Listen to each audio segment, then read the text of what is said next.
किसानों से बातचीत किया, ये बड़ा अच्छा लगा मेरे को। किसान जो कुछ संगठन थे उनका फोन आया, वो कह रहे जी हम आपका धन्यवाद करते हैं कि आपने पूरी की पूरी फसल MSP पर खरीदने का निर्णय लिया। तो आज वो धन्यवाद मेरे पास समय आज का दिया था मैंने भी, कैबिनेट के बाद मैं यहाँ मिलूंगा, मेरा फिर हांसी कार्यक्रम, पर ये कल आचार संहिता लग गई। तो आज बड़े नेता थे, टेकराम कंडेला भी आ रहा था, धन्यवाद। हाँ, किसान नेता काफी है, नरपत राणा था, नील शर्मा था, काफी। हाँ जी, अचानक लगी, पता नहीं लगा अचानक लगी।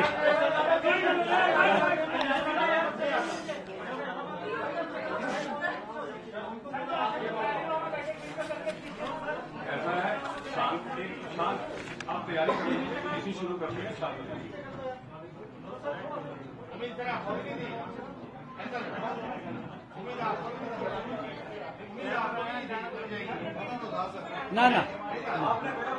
ना मेरे को ऐसा है, हमारी तैयारी पूरी थी। हमने तो ये था भी, क्योंकि चुनाव आयोग स्वतंत्र एजेंसी है और जो उसका निर्णय है वो हमारे लिए। हाँ, सभी पत्रकार छायाकार बंधुओं का इस प्रेस वार्ता में स्वागत है। माननीय मुख्यमंत्री जी बहुत महत्वपूर्ण विषयों पे इस प्रेस वार्ता को संबोधित करेंगे। मैं आग्रह करूंगा माननीय मुख्यमंत्री जी से कि वो प्रेस वार्ता को शुरू करें। माननीय मुख्यमंत्री जी। धन्यवाद। चल रहा। धन्यवाद सभी पत्रकार एवं छायाकार मित्रों का। मेरे साथ आज की प्रेस कॉन्फ्रेंस में हमारे हरियाणा सरकार के मंत्री सुभाष सुधा जी और राज्यसभा के हमारे माननीय सांसद कृष्णलाल कुमार जी और उपस्थित सभी पत्रकार एवं छायाकार मित्रों, आप सबका मैं दिल से धन्यवाद करता हूं। और आज क्योंकि पहले से ही हमारी कैबिनेट की मीटिंग तय थी, तो आज वो कैबिनेट की मीटिंग भी हमने की है, उसके बारे में भी मैं जानकारी आपको देना चाहूंगा। सबसे पहले तो मैं चुनाव आयोग ने कल जो हरियाणा विधानसभा के आम चुनावों की घोषणा की है, मैं इसका स्वागत करता हूं। हम चुनाव के लिए पूरी तरह से तैयार हैं। भारतीय जनता पार्टी हरियाणा में तीसरी बार बड़े मैंडेट के साथ सत्ता में आ रही है। हम तीसरी बार हरियाणा में सरकार बना रहे हैं। पिछले 10 वर्षों में हमने हरियाणा का बिना भेदभाव के समुचित विकास किया है। मैं आंकड़ों और तथ्यों के साथ जनता के सामने और हरियाणा की विकास यात्रा का ब्यौरा रखूंगा।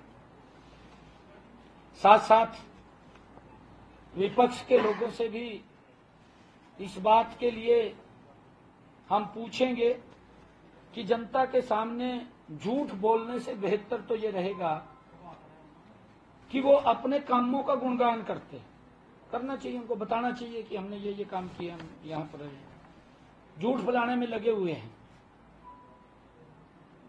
जनता से भी अनुरोध करूंगा कि कांग्रेस को इनके झूठ के बारे में सबक सिखाने का काम करें। पिछले 10 वर्षों में हरियाणा ने हर क्षेत्र में विकास की ऊंचाइयों को छुआ है। मैं हरियाणा के मतदाताओं से अपील करता हूं कि लोकतंत्र के इस पर्व में बढ़ चढ़ करके भाग लें, अपना मत अवश्य वो डालें। मैं ये अपील करूंगा क्योंकि मतदान महादान है। आप इसके लिए, मैं अपील करना चाहूंगा सभी मतदाताओं से कि आप इसके लिए विशेष समय निकालिए और विशेष समय निकाल करके इस लोकतंत्र के पर्व के अंदर हिस्सा लेते हुए लोकतंत्र को मजबूत करने का काम आप लोग करें। ऐसा मैं आग्रह हरियाणा प्रदेश के मतदाताओं से करता हूं। आज मंत्रिमंडल के समक्ष जो अभी पिछले दिनों माननीय सर्वोच्च न्यायालय द्वारा नौकरियों में अनुसूचित जाति के कोटे में वर्गीकरण के संबंध में हरियाणा अनुसूचित जाति आयोग की जो रिपोर्ट थी वो आज रखी गई। उस रिपोर्ट को कैबिनेट ने स्वीकार कर लिया और स्वीकार किया है क्योंकि चुनाव आचार संहिता लगी हुई है। चुनाव आचार संहिता उसको हमने देख करके ये अनुशंसा की है कि चुनाव आयोग को भेजी जाए रिपोर्ट। जैसा भी चुनाव आयोग उसके ऊपर दिशा निर्देश देगा हम उसको आगे बढ़ाने का काम करेंगे। एक अनुशंसा है क्या? जी मैं आपको बताना चाहता हूं कि 2 प्रकार के वर्गीकरण की सिफारिश माननीय सर्वोच्च न्यायालय ने की है। एक अन्य अनुसूचित जाति, दूसरा वंचित अनुसूचित जाति। उसके अंदर जो ऐसी समाज के अंदर गरीब व्यक्ति है ऐसे लोगों को, और उसके अंदर आयोग ने ये विश्लेषण भी किया क्योंकि रिपोर्ट पिछली कैबिनेट के अंदर हमने आयोग को भेजी थी। आयोग ने जो एससी आयोग है उसने इसके ऊपर विश्लेषण किया कि वंचित अनुसूचित जाति की संख्या में 50% से ज्यादा हिस्सा होने से के बावजूद उनका नौकरियों में प्रतिनिधित्व तुलनात्मक रूप से काफी कम है।